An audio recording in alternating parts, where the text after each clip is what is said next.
welcome our keynote speaker. That is Johan, the founder of Winbladh. Welcome. Thank you very much.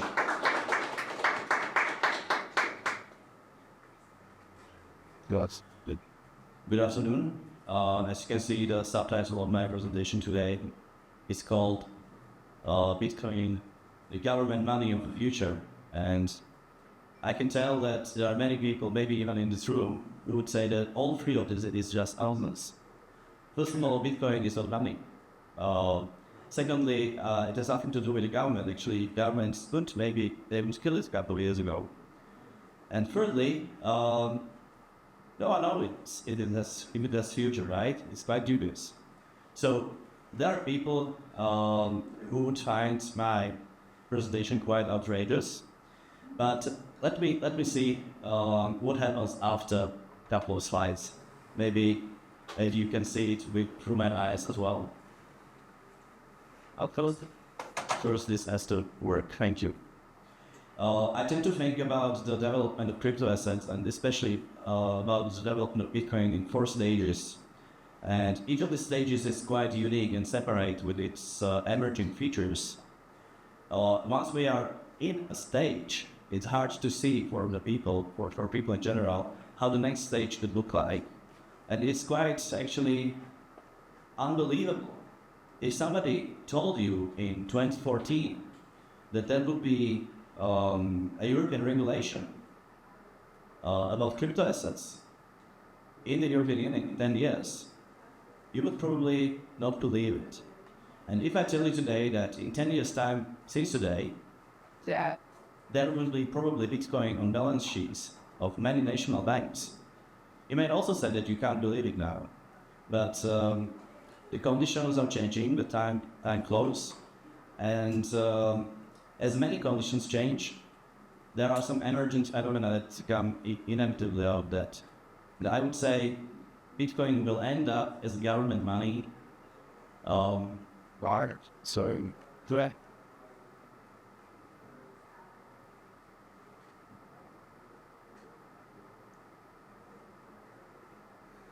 Going like this. So before Bitcoin can end up and emerge as government and is government money, it has to become a standard asset. That's where we are now. You can see that these 4 stages I'm talking about started in 2009 when Bitcoin and other crypto, there was no crypto at the time, was just an experiment. It was very difficult and very risky to hold. So on this y-axis, you have high risk. Risk associated with crypto assets were extremely high at the moment. And Bitcoin was used basically only as a play money for some scientists and some innovators. But nobody in the right mind invested money in that. I didn't want. Then you have the next stage, the stage of alternative assets, which started in my mind 2014 with an innovation called hardware wallets. And hardware wallets were very important because they enabled the technical risk to go down. For individuals, it was finally possible to hold currencies secure in their own hardware storage without the risk of it being all lost. And this opened the door for much more capital. If it's safe for an individual to buy and store crypto assets, then it's also safe for an individual to invest in it. Of course, if the individual thinks about the economics of the whole base. But in general, you are not afraid of losing all the information by. With this stage, some VC and private equity capital started to flow in, and the whole market went basically. We are now approaching. We have already entered the 3rd stage, called or what I call standard asset phase. Especially in Europe, due to MiCA regulation and the panel that we are going to have in 2 or 3 minutes, we will talk about the MiCA regulation as it sets standard legal framework for crypto and it decreases all legal risks for individuals and for companies. And by mitigating legal risks and other things related risks that come with it, it opens the door for yet another sources of capital which are much more conservative. Capital flowing from the bond markets, from cash reserves, and capital that's related to the various sorts of saving up for your pensions, for example, in the US. So that's MiCA in Europe, and in the United States you have these ETFs that are related to pension saving as well. So this is the phase of standard asset, but what happens if this stage is over? We will probably have already 1 billion people in crypto using it individually with their own wallets, using it as a part of their mobile banking system, using it as investment assets in their portfolios. And probably the volatility of crypto will be quite lower, and the capitalization will be quite high than today. In such a stage, it would not be unusual or weird for governments to start stepping into the ring, buying Bitcoin, and issuing their currencies against it. And as with individuals and companies, with government it's the same. It's about the game theory. The first who enters the market has an advantage, and the last who enters the market bears the cost of the welfare suit. So just as us individuals, the government would like to compete in the same way, once it's reasonably safe for them to step in. The tipping point now, where we step into the standard asset phase, is the MiCA regulation in Europe. What does it do? We will talk about it in the panel. Just the general overview, it defines crypto and sets up the link framework. We have the regulation and supervision of the service providers.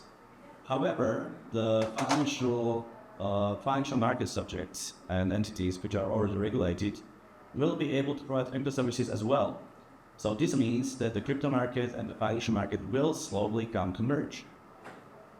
That means there will be new investment portfolios containing both crypto stocks and bonds. There will be new transaction systems. So I would say this phase can take another 5 to 10 years. But what's next? What's next can be already seen in the US presidential campaign, right? You have 3 major candidates, 2 of them more major than the third one, of course. But out of these 3 major candidates, 2 were invited to speak at the Bitcoin Summit 2024 and promised some development on the US government side if they are elected. The third one, Kamala Harris, at least hired an experienced advisor to understand what regulatory is. And we'll see what happens if she would be elected. Probably the crypto development would be somewhat slower in the US, but it's still not as difficult as it used to be out of the administration. So we see the first signs of the next phase being born. As the standard phase is already there, we see the next phase, the phase of the geopolitical asset, coming up, we will see in 10 years' time. So that's my take on the whole situation. In this geopolitical phase, in the end, the government will have to compete there. Probably we will have to turn into deflation economics, denominated in Bitcoin, and I think the whole global economy has changed drastically to compose to the new situation. So there is no time to talk about it now, but if I call your attention, we can talk about it later after the panel. And now I just yield the floor to the other speakers. Thank you. Thank you. Now I would like to welcome Natalia Mikhailova from Prosper and Pavlovich to the floor. The microphone is yours. Thank you. Well, so I was thinking about evolution of the statute of the cryptocurrency in Lithuania. Understood. Is it? In what? And correct. And about the studies of cryptocurrency, cybercriminality, and how it works, and some online laundering cases and the end. And I will give you an overview of the laws and the way and how to automate business.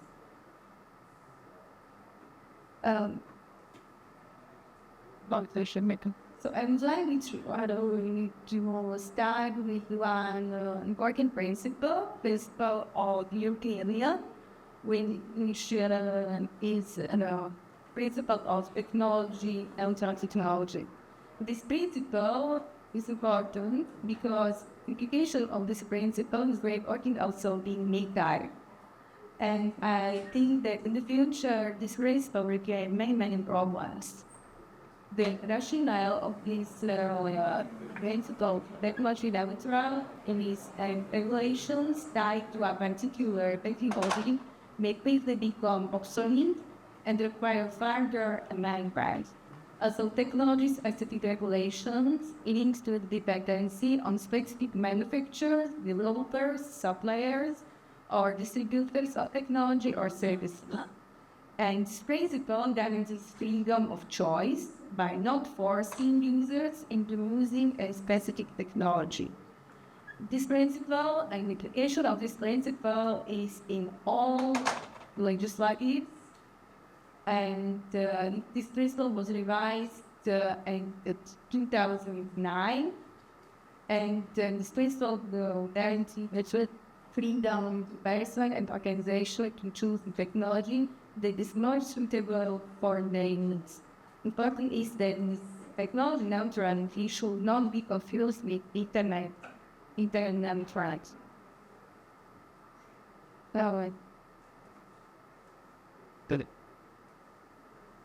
Well, good.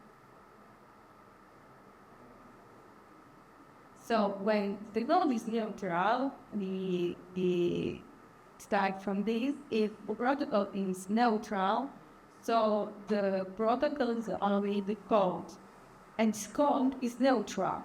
So which function will have this code, the token, instead of what you want, it depends from the link between the token and right associating by this token forced by is the code. And the link is off from the decentralized system, which means that the implementation is autonomous, or a centralized entity that issues token and guarantees the performance of certain action to the token holders. Such as collectibles, generative content, news boards, and so on and so on. Clear? That. Yes, therefore it is very important that refined come to us and ask us if this type of token on this type of assets which they produce, which they develop, will be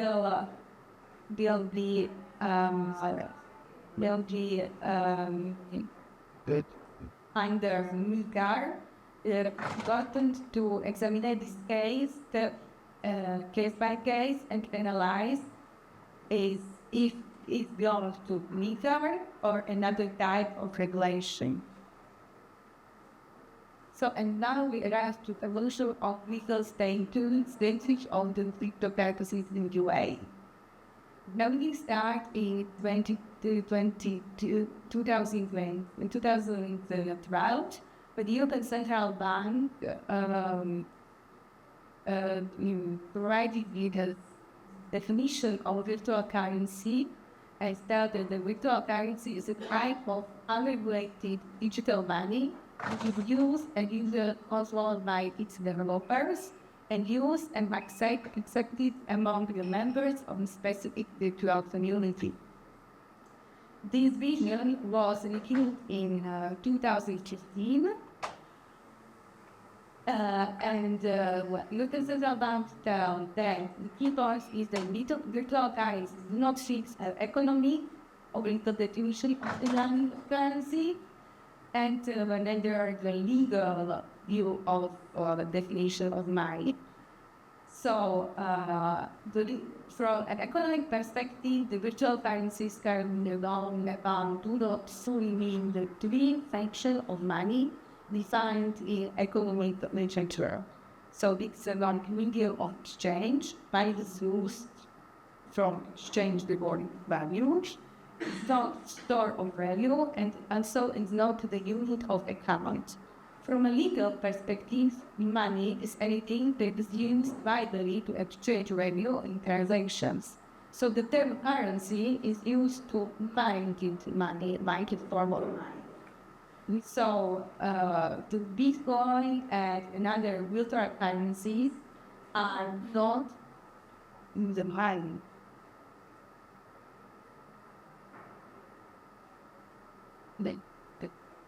So the statement of the European Central Bank in the 2018 was that the European Union virtual currency is not currency regulated and cannot be regarded as the subject to the time PSD or the NFA, as the phenomenon is still relatively new and also moving in its areas. It would be too easy to try making rules or manual legislation.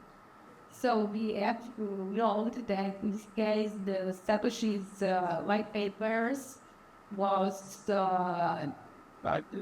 famous in 2008 and we are in 2015, and is clear that some consider Bitcoin and virtual currencies as an conflict element.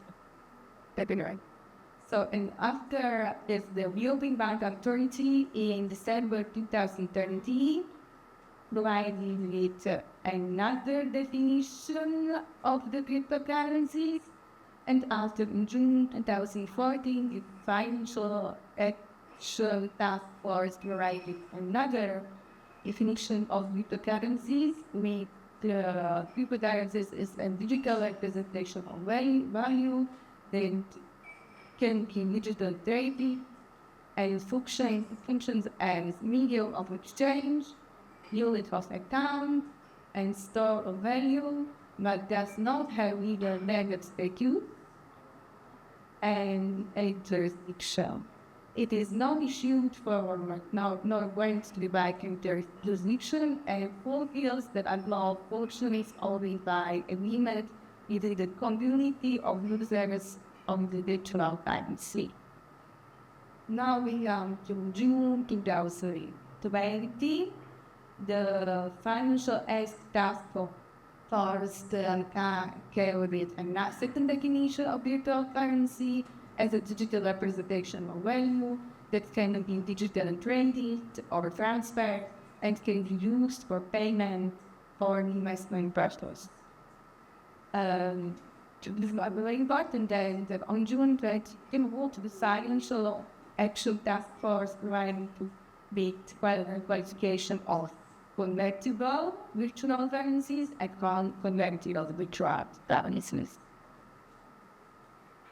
And of course, they point out about the potential risk of the virtual currencies, like vulnerable to money laundering, and there is currency abuse for many other reasons.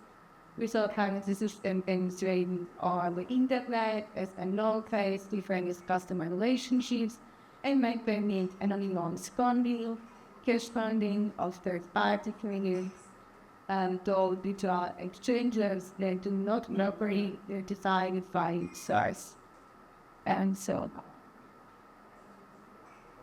So there are problematic parts of least each of these virtual currencies, and there is no central oversight body, and no AML software available to monitor and identify suspicious transaction patterns. Of course, the enforcement agency in Europol, and so also Europol is warning on the cryptocurrency.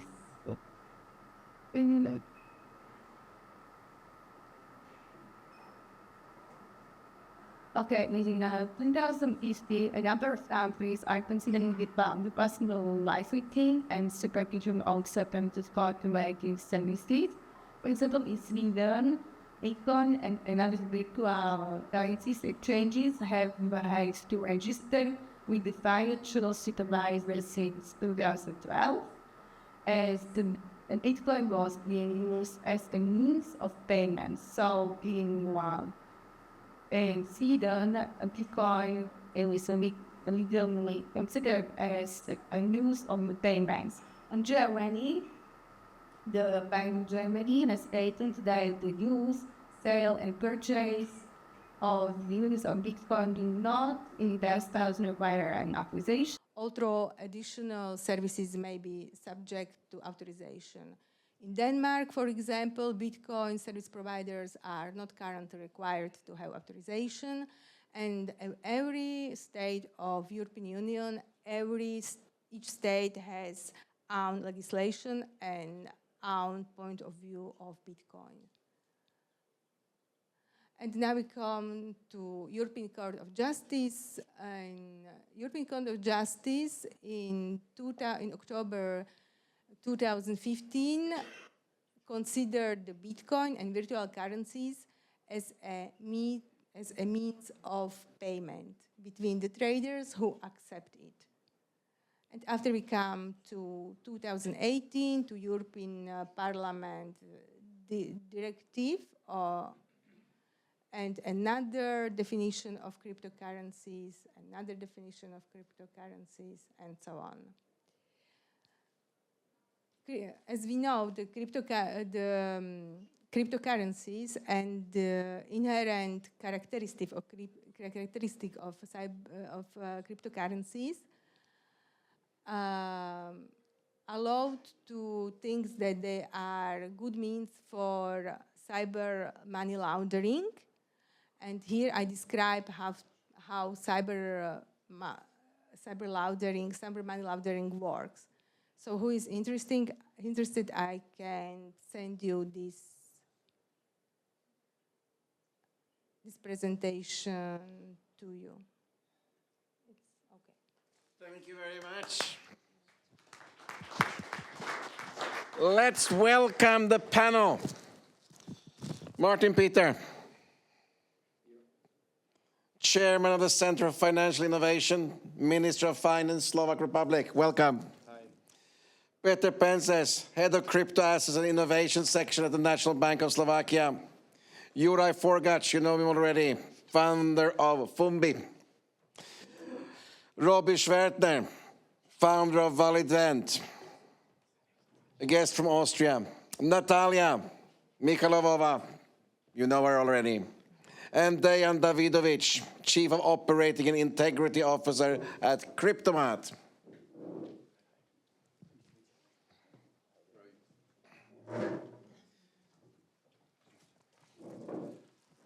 Welcome, everybody. And we're going to start this panel discussion with a very wide, broad questions. We start with MiCA. That's what it's all about.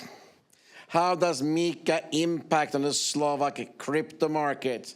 And I will leave the microphone with Peter Pénzeš, Head of the Crypto Asset Innovation at the National Bank, to start on this broad question. Thank you. Well, unsurprisingly, it has a major impact on our market. It's a new quality that the all providers need to accept and need to adjust to. So far, for quite a long time, the market has not been regulated, and maybe for a long period of time there was no need to regulate it because simply it was small and the risks were not that high. But since the crypto is becoming more and more used, and we saw many failures over the time since its beginning, the need for regulation arose, and I think it's good that the European Union is the pioneer in this area, because we've seen many examples where the absence of regulation is causing troubles to industry. The industry prefers legal certainty and predictability, and MiCA is offering specifically this benefit of legal certainty to all undertakings operating in European Union. Thank you, Peter. We will move on with Martin Peter, the Financial Innovation Ministry of Finance. MiCA, can that make Europe the crypto center of the world due to the fact there is regulation which creates a safety network for all participants, so there's clear rules where we're standing? Can that be a competitive advantage for Europe, or? It's funny that you started with the supervisor and regulator. Yeah, so I think did it on purpose. Like, for the guys, like, say what you want, and then we come back to the business guys. Yeah, exactly. Yeah, okay, good strategy. Considering me, I will just make a historical and not very wide historical. Okay, never mind. I remember. I cannot come with the right word. But never mind. What I remember, how the regulation was perceived by the business. You know, you guys who are here and who work with the crypto. You know, like 10 years ago when you came. Or 8 years ago when we started a discussion on crypto regulation, it was all about no regulation, we don't need it. It was more like anarchy, our anarchistic point of view or approach towards crypto, considering also the thoughts that were behind Bitcoin. It was okay, but then when the business started to develop, you saw the tendencies also from the business. Okay, we want to get more into financial market. We want to be accepted. We have a problem with anti-money laundering rules and things like that. And finally, we came to the point where MiCA is the framework that will, from my point of view, harmonize. Crypto with other means of doing business on the financial market, and I think it's a good opportunity. Of course, I've read a discussion or article about the embedded costs. They are high, so yeah, it costs something, but. On the other hand, you will be not just regulated, but you will be licensed by the supervisor. This license will apply cross-border, and you will be the peer with the traditional financial institutions. So I think it's a good thing. The first steps, the licensing will be costly. Time-wise and money-wise, but otherwise, I think it's a good step forward. And now we will go to the real business. Oh yes, of course. I was thinking about you, Dejan, as the next speaker, Dejan Davidovic. I just want to... from Cryptomat, please, yeah, tell us briefly, what does Cryptomat do? Well, half a minute. Well, I'm a Slovene guy, born in Croatia, building a business in Estonia for the last 7 years. I'm a co-founder of Cryptomat, which is the crypto investment platform used by mostly retail customers, serving more than 500,000 customers from mostly Central and Eastern Europe. So I just wanted to briefly comment on what you said. It does create a competitive advantage for us. Absolutely, I agree. But at the same time, it does keep the relationship that we have with offshore companies and companies originating mostly from, how to say this politically correct, with Chinese owners. So this is the unfair competition because they are not following the same rules as we are. They are still hiding behind the reverse solicitation, offering high-risk products that do not kind of care for the customer protection as much as we do. So that part is something that MiCA is not solving yet. Hopefully it will in the future. So I'm looking also to, like, for those days when this was going to be solved as well. Because let's say in Estonia, we had the regulatory framework since 2016. There used to be more than 2,000 companies with a license back in the days. Today, there's only 48 of us. Whatever MiCA brings in we are kind of already covered.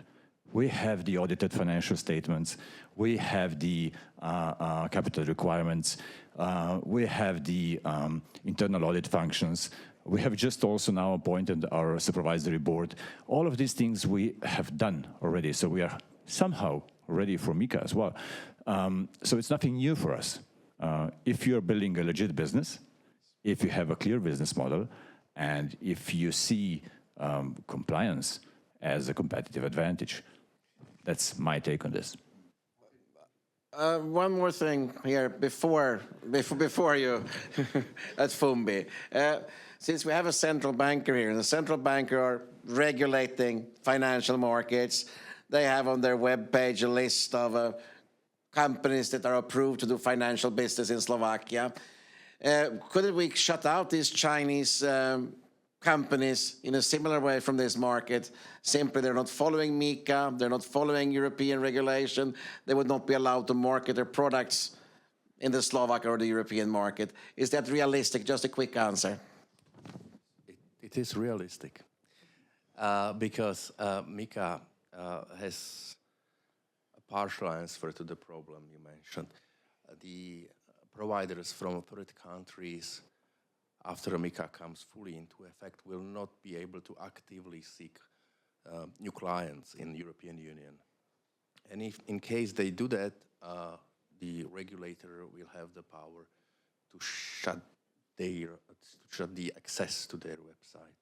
So there is this possibility. But on the other hand, the regulation cannot prevent individuals and companies to approach the third country providers on their own. So of course not, but that means you're not reaching the mass market. Only the people seeking these riskier investments actively will find them. Please, now we leave the word to Juraj from Fumbi. Oh, thank you. I just wanted to add my take on Dejan's comments, which I find very reasonable. I just wanted to say that it doesn't matter if you have the MiCA license requirements or Estonian license requirements. You don't even need to have those requirements. You just need to be able to sleep peacefully. If you run a business of this kind with a certain volumes, you need it to be run correctly. As you can remember, the FTX scandal showed that they didn't even know how many companies they owned or how many customers they had. They were sleeping nicely just probably because of some, controlled medicines. So if you want to run the business properly, you need to have internal audit, you need to have the reserves, you need to have all those things. But doing it in the way that MiCA asks us is probably more expensive than as if we found our own custom-made solution. So I assume the cost of MiCA could be 300,000 per year per company and more. So just for you to understand. And no, we will not get rid of the fraudsters. Unfortunately, they can always use methods like shadow cloaking on Facebook. There will be always there, but hopefully, as Mr. Pénzeš said, there will be less of them. Just a comment on Facebook, really nothing to do with this, but how can a big multinational company like Facebook allow so many fraudsters to advertise on their main portal, Facebook? Doesn't that scare away serious advertisers that don't want to get mixed up with the fraudsters? I can find so many clickbaits that leads to some weird crypto fraudsters on any day on Facebook. And since Facebook can't deal with that, maybe the regulator needs to deal with it. I doubt the regulator can deal with that. But your initial question was about MiCA and our feelings from the business side are. I have mixed feelings. On the one hand side, I'm co-founder of ValidVend. We are crypto tax advisor. We are a custody solution provider. We have our own custody solution. We invested 5 million in a custody solution, which is beyond ledger. So it's for banks, for maybe central banks. So I like MiCA because in that case, we can we have a clear framework. Of course, in Austria, I'm from Austria, Vienna, we have a WASP regulation anyway. We have to we are registered under the FMA authorities, but MiCA will just add up costs there. We estimate for our custody solution, for instance, 50,000 euro per month, and that's what we need for staff, for equipment, for backup systems, and so on, just for the regulation. And we have not earned a single penny, and the customer hasn't seen anything for it. So that, of course, kicks out smaller competitors. That's nice for us, but also we are not the biggest competitor, so for the larger enterprises, that's an advantage. But I have a personal brand, it's Crypto Robbie, which is a brand I created. My name is Robbie. I started early in crypto, and MiCA takes all the fun away from us. That's really, because it's so boring. And with this boringness, I have to deal every day. But yeah, and we of course apply for a license. Yeah, but that's the schizophrenia also from the market. On one hand side, we need MiCA, and on the other, and of course, we are at the moment assisting the third largest crypto exchange to come to Austria, Vienna. And just even they will apply for MiCA license, of course. They need now. That were the point to Chinese exchange, yeah. Chinese exchanges and Chinese nationals. It's good to have MiCA that these exchanges are now required of a license. That's perfect. But then the next question is, do they get a bank account? We are having difficulties here because usually, like the famous ones, Erste Bank and Tatra and Tatra Bank and so on, and Raiffeisen, they are not so open to crypto yet. So even with a license, that doesn't automatically bring a bank account for even these large players with big turnover. Any question on that? Yeah. As a last comment to what you said, with the problem with bank accounts, it's common all over Europe, and I am optimistic as usual, and I believe that the MiCA licensing will also be some sort of a, let's say, a filter who the banks will actually be talking to or not, because it will not be easy to, like, from whatever country you're going to be applying for MiCA, it's not going to be easy to get it. And also seeing, coming from experience, what happened in Estonia over the last 7 years, going from 2,000 companies, and then the initial change of the AML law, going to 500 companies, next change of AML law, 100 companies, next change, so the last change, now there's 48 of us. Yes, of course, we're still there, and we stick to it. We didn't do any jurisdiction fishing and stuff, so we stay there. And what I can say also, out of those 48, maybe 8 will get a MiCA license in Estonia. Because what happens there is that, as I initially said, the companies with legit business model, with great, like, normal corporate governance and structure, they will stay. They have nothing to be feared about. But the rest, they go. So I also believe that this thing should change, because at the end of the day, imagine this, we're paying taxes in Estonia from bank account in Switzerland. That's a great example, isn't it? That is a great example. And as you said, maybe MiCA will be the driving license that will convince at least some banks to be able to touch you without pliers and rubber gloves, so to say. The banks are, of course, skeptic because it's something new for them, and banks always been skeptic for what is new, because they can't measure the risk. They have no way to assess the risk. And MiCA might be the hurdle you need, that the risk is sort of controlled or assessed. That's how I see it as the moderator of the panel. I'm throwing out a new question: opportunities for innovation and investment. So we can delve into MiCA, can act as a catalyst for growth and innovation within the Slovak and Central European, Baltic, Estonian, European crypto markets, basically. How can MiCA be a source of innovation when it comes to areas like NFTs, Web3, and all these buzzwords we hear in this area right now? Who is happy to answer this question? Just to give you the idea of how it feels to do business without a legal framework and to do business with it, I could show you a picture of myself 2 years ago and now I look much more healthy and young. No, but it was very difficult. If you went to a bank to apply for a bank account, you might not even get through the first door. So I guess after the MiCA is there, it will be easier to explain to everybody what we are doing, what we require from them, to form partnerships, to be understood, and so on. And secondly, it opens way for more sophisticated crypto services, I have to say. So even if... And what would you include in more sophisticated crypto services as an example? For example, active management, active wealth management of crypto assets. Because that was something that was not quite easy to understand if we can do it or can't do it now. Nevertheless, under the MiCA license, you have the portfolio management as a service. So in that case, if your clients tell you that, yes, we would like you to do some liquidity mining or farming on the DeFi portfolio, the DeFi protocols, and just deliver us this 60% per year profit under the high risk conditions, we understand what it is. So we can do it. I think 2 years ago it was quite unclear, and unfortunately, even if the potential yields were quite high, we wouldn't even step into the ring, even if the security, technically speaking, was there.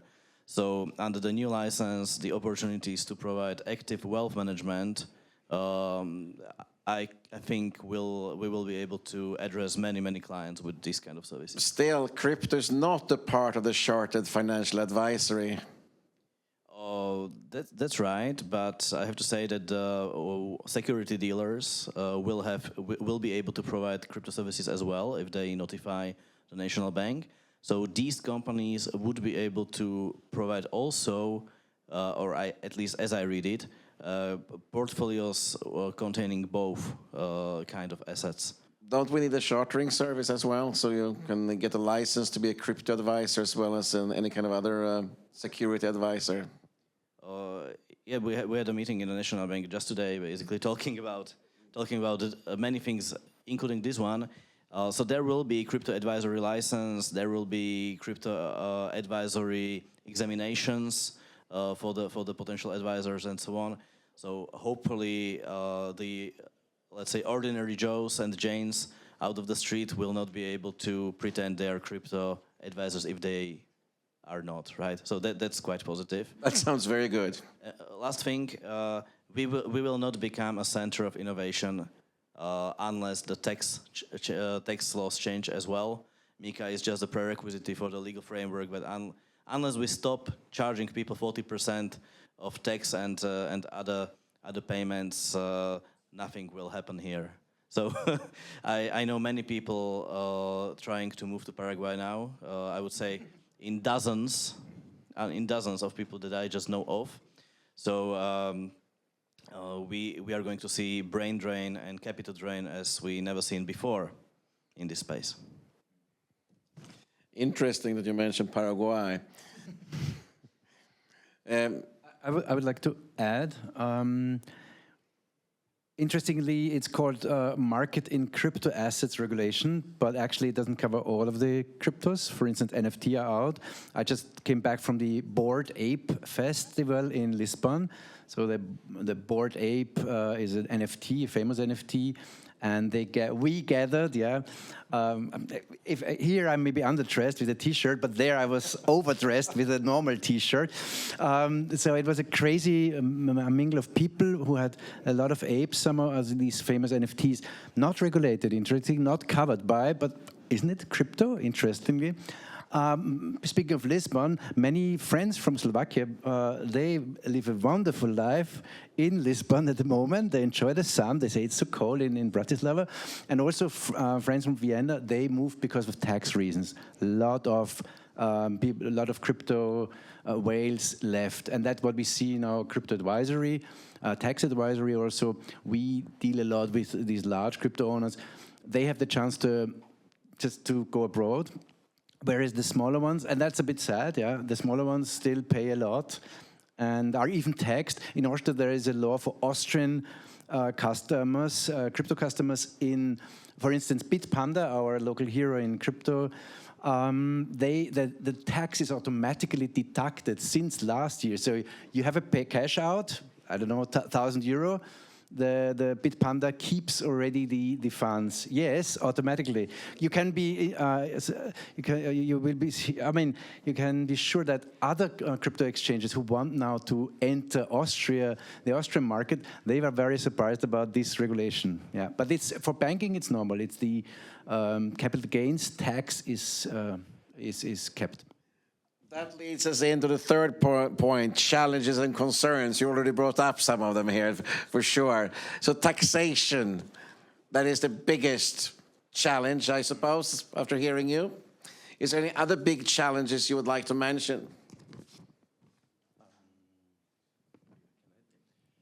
It's not only MiCA that is regulating the crypto assets, it's also transfer of funds regulation. That one is more of an AML tool. Transfer of funds regulation brings requirement for crypto asset service providers to get more data from their clients and then transfer those data to other crypto asset service providers together with the payments they are transferring. And in order to do that, they need to connect each other with this system, enabling them to exchange this information. And I think there is not much of standardization currently on the market as far as these systems are concerned. So I think this is causing a lot of trouble on the market at the moment to find a solution on this requirement. And I thought the high taxation almost made money laundering prohibitive with crypto in a country like Slovakia. Too expensive to launder money that way. As that's maybe why the tax is so high, I've been always thinking. Because otherwise, with no taxation or low taxation, given the current state of affairs, it's a very good vehicle for money laundering. But with a high taxation, not so much. Just to comment on the transfer of funds, it's so two challenges are there: the transfer of funds regulation and DORA regulation as well, that is also applied to us. So with the transfer of funds and the infamous travel rule is a great example of legacy concepts trying to be applied on top of the new technology. And the lack of standardization there causes, like, kind of, we have this grandfathering period that we have now, all of us, to implement the travel rule solutions. In Estonia, we had to implement that back in 2020 already. So we were quite early, and we just implemented it for the sake of making the regulator happy, although there was absolutely no use of that. And still, there's still no use of that, because you are not getting any information, although you are sending it out. So what do you do then?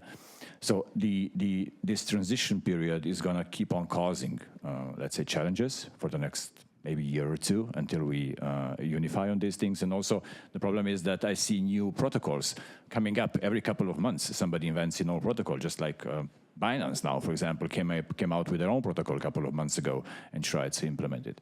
So that's one. And then, of course, it's DORA. And I salute DORA a lot, because it brings even more security from the information security perspective. It brings more, like, clearer rules, what it is that we need to do in order to protect the operations and make it, let's say, on the level that is on the level of traditional finance, because from their perspective, there's nothing new. They're already there, so we need to get there. So yeah, those are the two challenges from my side.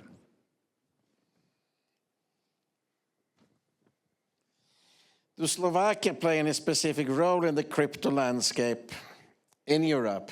Does Slovakia have a role to play here? And that question, of course, is going to Fumbi. Yes, Slovakia does have a very special role to play. We are a neighbor to Czechia, right? And Czech Republic is the Mecca of crypto in Europe. So, unfortunately, this is what I need to say. Hardware wallets coming from Czech Republic, Bitcoin ATMs coming from Czech Republic. Taxation without the test for the capital gain, that's what comes from Slovakia. So unfortunately, we are on one of the last places to be when it comes to crypto currently. And unless it's going to change, we will just have to live with it. Nevertheless, I have to say that it's not so pessimistic. We have a lot of technical talent here in Slovakia and a lot of people who are eager to work on that.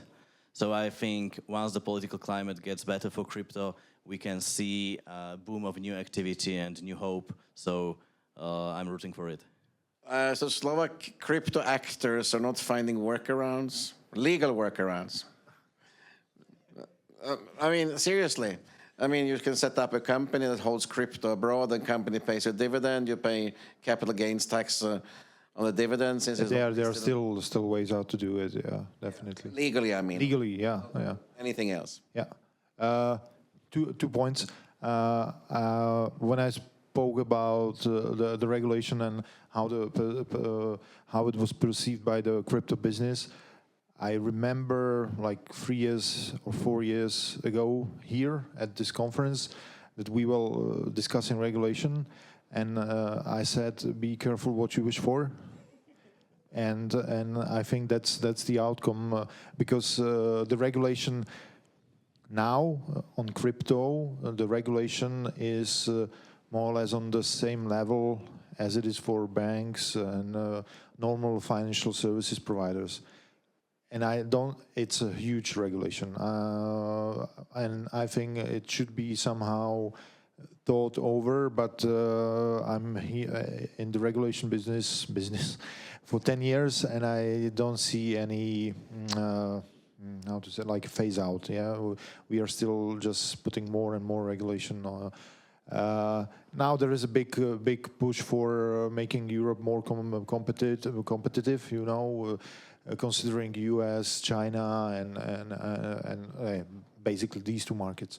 So we will see, but I'm not very optimistic, to be frank. That's the one point. And the second point is, I completely agree, you know, the discussion on taxation. And there are two ways how to look at it. Yes, we were not in the group of the states that came with a 0 or 5% or 10%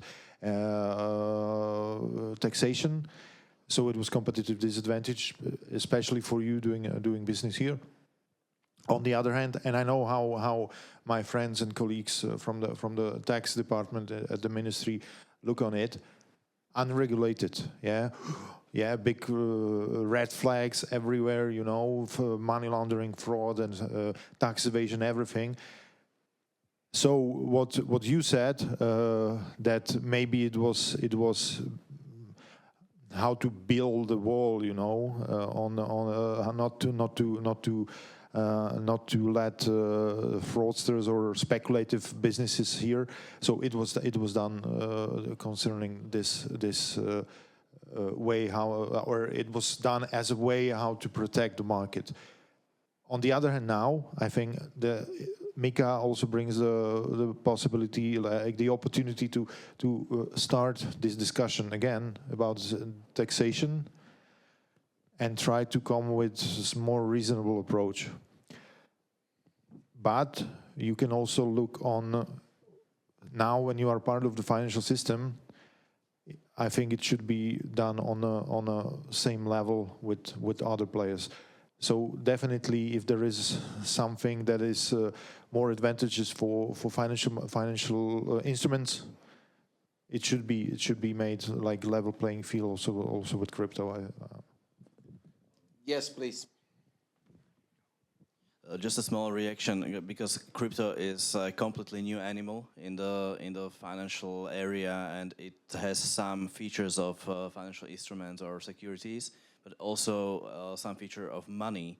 And basically, crypto originally, Bitcoin originally is money, or is designed economically as money. So to say, if we wanted to level the field, we would have to differentiate between usage of crypto as an investment asset and usage of crypto as a payment tool. Because if I want to go and buy coffee through Bitcoin Lightning, which is actually quite comfortable now and very fast, I am not able to do it due to the administrative barriers. So if I want to be, let's say, honorable citizen, so to say, which I do, so I need to pay my taxes from capital gains when buying coffee, which is basically impossible. So that's why I would really hope in the next iteration of the tax laws to really think about it. And level the field with the state currencies as well. Because if I buy coffee in US dollars, I don't need to pay capital gain on US dollars. So if I want to pay coffee with Bitcoin or Litecoin or whatever, it should be the same. But how to differentiate it from investment products and investment assets? Well, the last proposal of the law just wanted to free 200 euros per month of payment usage, and that would be a good step in, so that people can at least experience the payment with crypto for goods or services. For me, it was an eye-opener. When I first paid with crypto for coffee, I said to myself, well, why do we even have all these Visas and MasterCards? Because it just works. When it comes to regulation, also Martin mentioned already that regulation is, or the regular bodies also try to assist. What we see is, as we help exchanges, and my business partner couldn't attend here today because he had a lunch with the sixth largest exchange in worldwide, because they want to enter via Austria. That's interesting, and it would be also a chance for Slovakia, and that's a question later. Maybe how many would register here? Would you think on MiCA? The Austrian Financial Market Authority estimates 20 applications so far. They know from 20 applications there are at the moment 15 regulated for WASP. What we see is Germany, they all hate, they hate because the BaFin does something not very right. Coinbase and Kraken is in Ireland. So the Asian exchanges won't go there, maybe because there's such a good US-Ireland relation that they probably have difficulties. That's the assumption, at least from the Asian exchanges. So they go to Paris. They love Paris and France because it's so crypto open. But the problem is they have 120 applications already.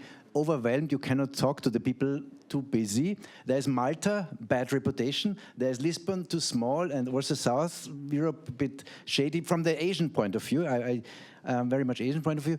And then there is Vienna, Austria, and Netherlands. Obviously, Austria, small country, Netherlands too is a favorable.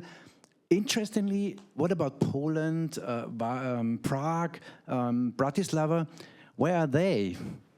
What do the regulators say? Thank you. Thank you for this question. Well, certainly we see it ourselves, and we are speaking to other regulators, and we hear it from themselves that there are big exchanges seeking for a best place to get the license.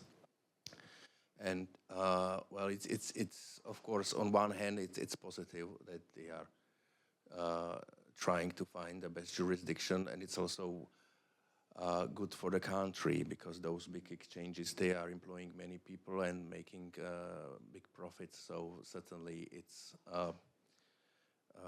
addition to the economy. It helps to diversify the economy of the country where they are present. On the other hand, MiCA is quite prescriptive. It requires that the company seeking the license has a close link with the country in which it seeks the license. And it's not just number of clients in that country, it's also number of staff of that company present in that country. So that makes it a bit more difficult to do this forum shopping, let's say, in Europe. I think they will eventually end up in the country where they already have strong presence. And then there are some of them have real difficulties finding a seat, finding a place, finding a regulator that would be willing to take over the responsibility, because supervising or licensing Binance, you know, it's not a small thing. You need a lot of courage, and also the whole country that would accept such a provider would have to be very much geared towards fintech and this type of economy. So for these big providers, it's not going to be easy. It's not that none of them has not come to us. We spoke to some of them, or they spoke to us. But as I said, there needs to be like a wider consensus. It's not only us, it's the wider environment in the country that needs to be supportive of this. Taxation plays an important role, and well, there are other aspects like workforce availability and stuff like that. So certainly there is this issue, and we will see in coming months how it all crystallizes. And you mentioned that there are probably there will be probably 15 licensed companies in Austria. The number here, 20, okay. Good. So in our case, currently there is 520 companies operating on the market here, according to our trade register. That many companies have, well, it's not licensed, they are just registered as operators of crypto business here. We asked all of them to give us some very basic information.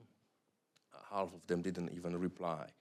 So I would say that that number of them, those don't really do any crypto business, or they don't want us to know more details. But this will change because at the end of next year, they will not be able to continue providing their services under the old regime. Only those that will get our license. And coming back to the number of licenses, we expect, I think it's around 15. But we will see. It's all depends also on this wider environment. I have a take also on that. Of course, it's not regulation shopping. The regulators are not there to provide. I mean, it's not a business to a regulator. So I don't blame regulators for that. Companies don't enter the market. It's a policy, of course. It's the policy which is provided. One aspect I wanted to mention is about to see that regulators can, of course, provide information, and I heard that you have had already talks with possible applicants. We do that too. We are in close relation to them and talk a lot with regulators about it, and that helps. Interestingly, why I love MiCA is because it provides some security, for instance, with stable coins. We are also soon, we are in negotiation with investing in the largest stablecoin rating agency. There's S&P, and there's the stablecoin Web3 rating agencies, bluechip.org. It's the largest stablecoin rating agency. I always like stablecoins from a tax point of view. It helps a lot because, for instance, in Austria, if you stay within crypto, so if you transfer from Ether to a stablecoin, you are still within the crypto ecosystem. You don't have to pay tax. So it's the tax-free ad we often tell customers. But stablecoins are far from stable, some of them, and this rating agency provides a great service. And with MiCA, Tether has a problem, for instance. They don't take it seriously. They're just, yeah, MiCA, well, we don't give much of it. But that helps. That's a good thing. That's why I like MiCA. And you don't think this is going to lead to even more regulatory arbitrage? Could be, yeah. Tether is I would say, the Binance of the stablecoins. Yeah, could be that they go shopping and end up.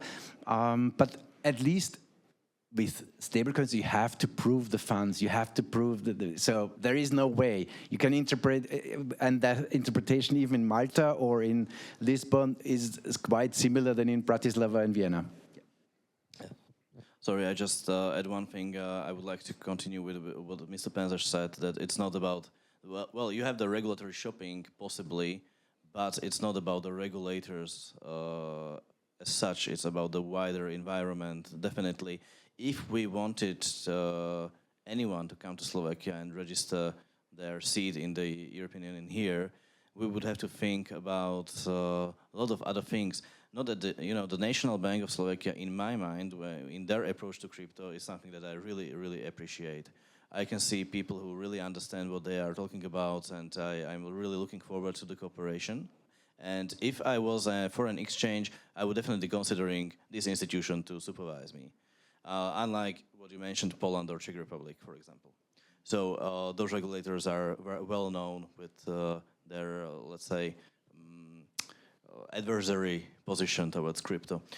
But with the taxation here, with the general state of economy, which is now worse in the European Union, in many aspects, when it comes to net income, with the universities and brain drain in Slovakia, and especially the bank accounts. So you have at least e-money institutions in Lithuania which are connected directly to Target 2, and that's why the crypto was able to survive as an industry in the EU. In Slovakia, you have basically, I think, one e-money institution only. And, well, the payment institutions have some stronger privileges, but as a fintech, in general, doesn't really thrive here. So you don't have many partners to connect with, and so on. Plus, you would have to have 10% of your clientele here in Slovakia. So altogether, we would have to do much more than just regulate in a professional and friendly way. The whole country would have to change a bit. One more question before you start. It might be a part of what you want to say too. What about harmonization, at least within Europe? I'm not talking about MiCA, of course. I'm talking about harmonization when it comes to taxation and oversight and central bank regulation.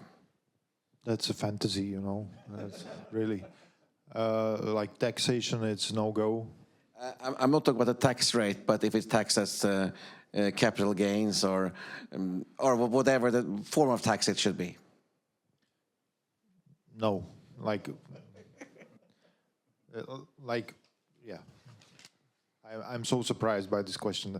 No, it's very touchy. You know, in the field of taxation, there is a completely different type of voting on the European level. It's a veto, so only one member state doesn't agree. The whole thing is out of the table. So it's very touchy. I think like harmonization of taxes. There are discussions, of course, but it's very hard. Yeah, but I don't mean the tax rate, just a form of taxation.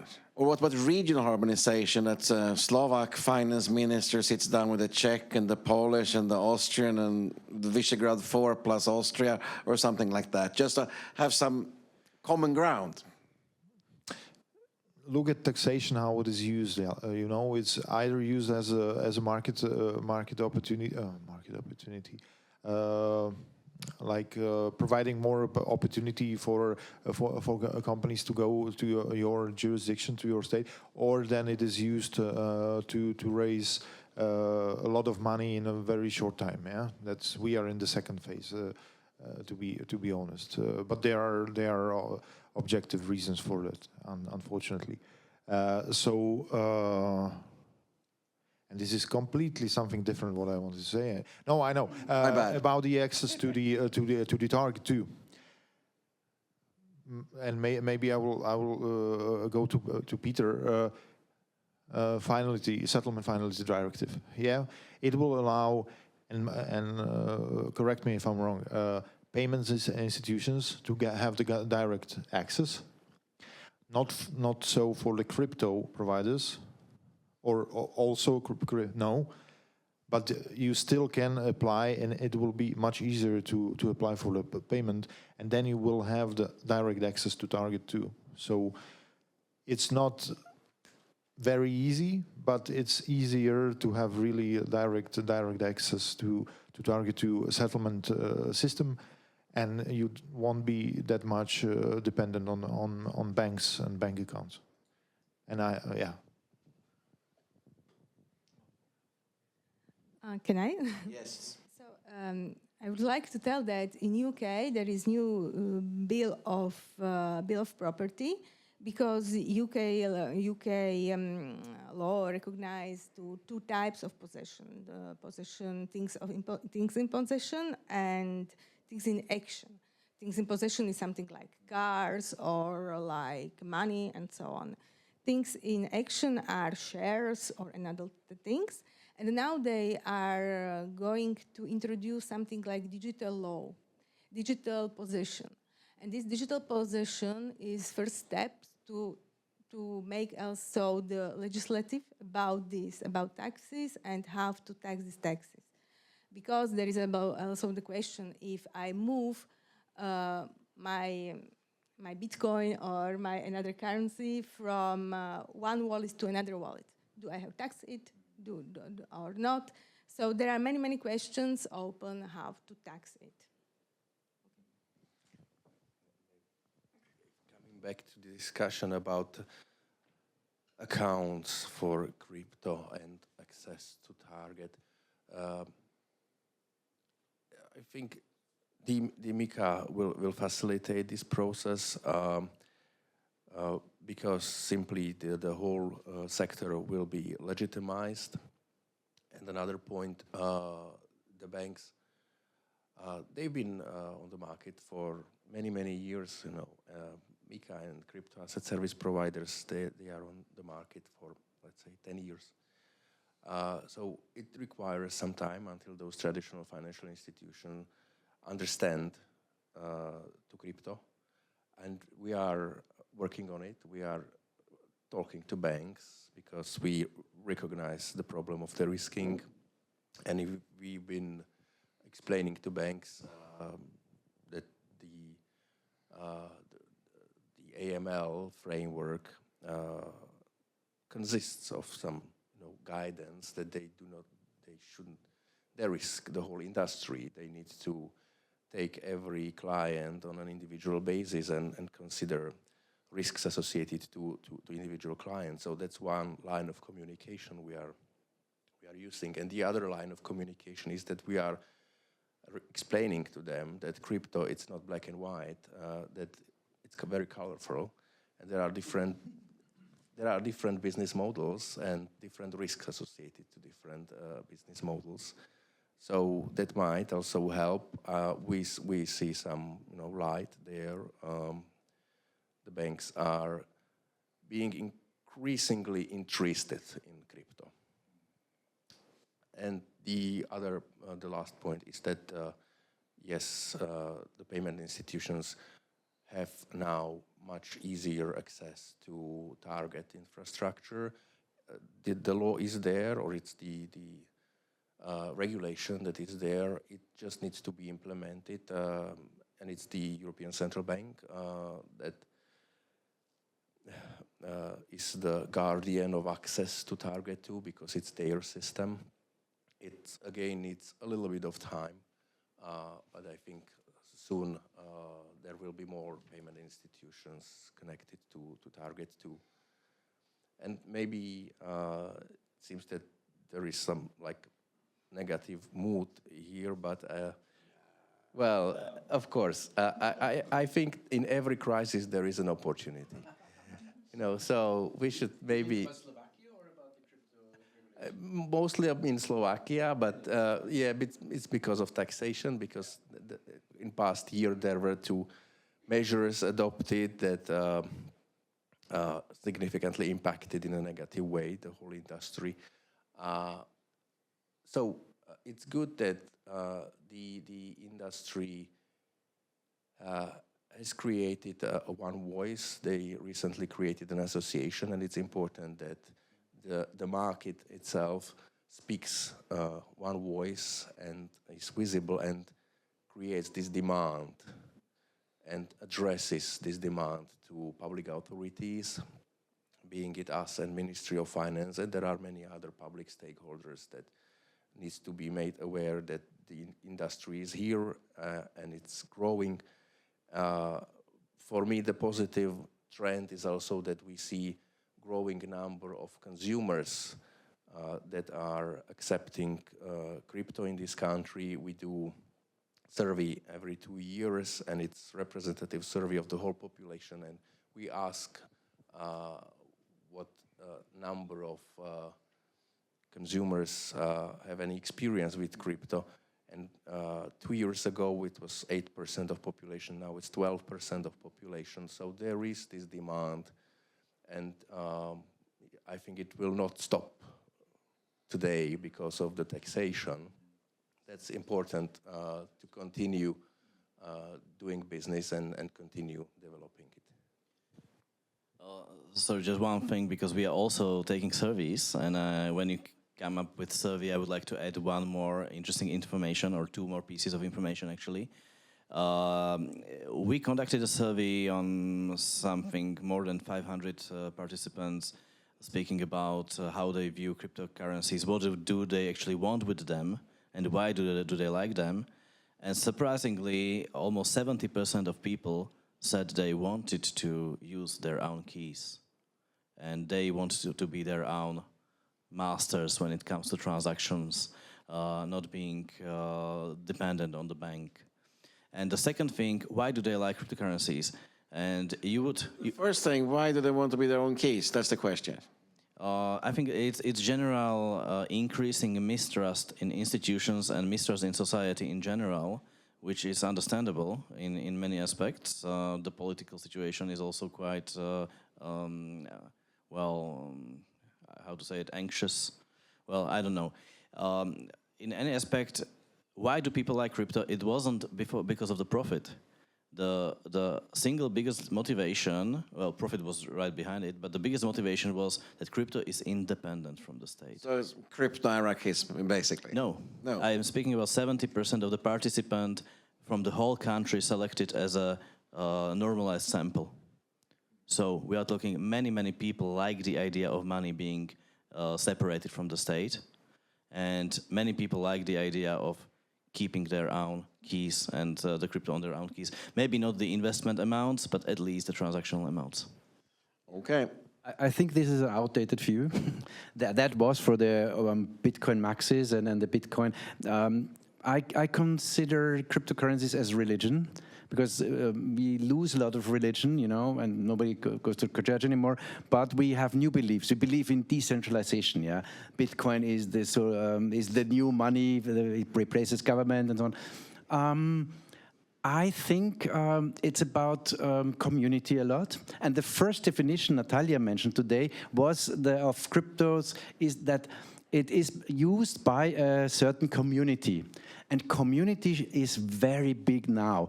And of course, with Bitcoiners, we are maybe here in the auditorium, very different people from different backgrounds, but maybe interested in crypto. That's what from the beginning, when I started in 2015 with crypto, realized. I went to Bitcoin meetups. I will be soon in Maribor again at a Bitcoin conference in Slovenia. I meet the Ape Fest is different from another NFT, Ethereum coding event, different communities. And with the meme coins now, it's another, they have no technical value. I'm a technician. I always consider meme coins bullshit. It's not. I was wrong all the time. It has a value. The community is a value. It's a real asset. And that's why I consider, for instance, meme coin, which is completely crazy, funny, fun. Yeah, the fun is coming back. That's so good. So we have two ends now. We have one end is MiCA, when it gets super boring and crypto tends to be banks, and on the other hand side, memes. And I consider both ways. There's nothing in the middle. The middle will die. We have that's for sure. So one side is the banks are happy because they can do crypto now, and the meme coins will be, and we will see a next super cycle. It's the ICO phase now, which we had 2017. And now I think, and there is no regulation on meme coins in MiCA. I never read any meme coin there. But you correct me if I'm wrong. That's correct. But you wanted to add? Sorry. Yes, it's not definition about this. No religion there. So it's very funny because we are trying to make definition of something what exists, move economy, but we don't have definition for cryptocurrencies. But institution needs have a definition. Legal and advocates needs to have definition to understand the things. But the most funny thing is that we don't have definition of cryptocurrencies, but we still try to tax everything tax, and sometimes we ask if it's legal-based taxes, this type of tax. It's a moving target, I would say. Yeah. And the target will continue to move for a long time. If I can just say that though MiCA regulation defines crypto in a very precise way, you know, the crypto assets are the legal representative of value or rights and so on that can be distributed through the DLT technology. So there is a clear definition of crypto, and so to say, all the cryptocurrencies fall under the scope, even if there are special cases like asset reference tokens, stablecoins, and so on. All the rest, like Bitcoin or any meme coin, is still perfectly governed by MiCA regulation. I have no troubles with the Dogecoin or Shiba Inu or whatever. It's perfectly covered in my mind, and the meme side of the things doesn't have to be regulated in my mind, just the crypto side. We have lots of questions from the audience, so let's go over to the audience questions.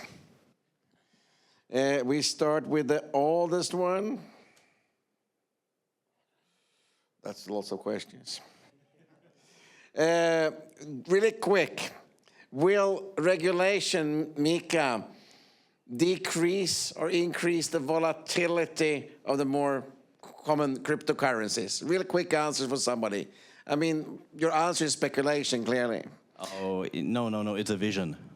So let me say that what is clear is that capitalization and volatility, daily volatility, are in a reverse correlation. So as the capitalization grows tenfold to be somewhere on the par with the gold market, so the daily volatility will be on a level that will already allow to use crypto as a payment method without converting into stablecoins. And as the capitalization will grow even more, the volatility will be flat in the end, and we will see a certain inflection point after which Bitcoin will no longer be an investment asset, but purely a form of money. So 5, 10, 15 years milestones, but still it is quite clear there, and I don't see any way how to avoid it. Oh, it's connected to that, yes. One more question. Will MiCA decrease the competition and make it more difficult to start a crypto company? Yes. Good for you, bad for the startups. Also bad for us. It costed a hell lot of money. So what can we do? Unfortunately, it's like that. Isn't the ECB worried about money flowing out of the EU due to better tax conditions for companies such as UK, Isle of Man, Jersey? There is always outflow of companies due to tax reasons. So it's not. I would not say it's MiCA specific.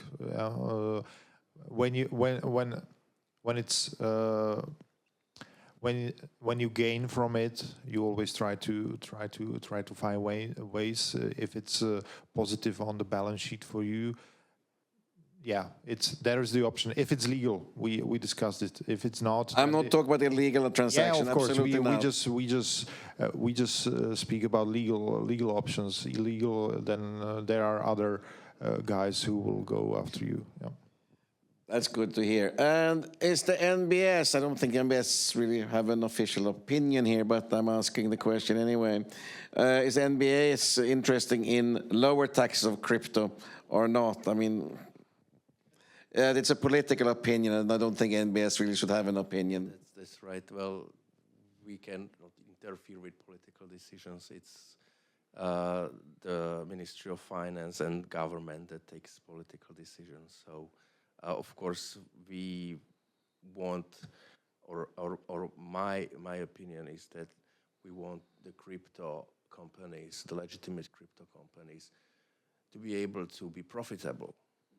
And anything that interferes with their profitability is not good.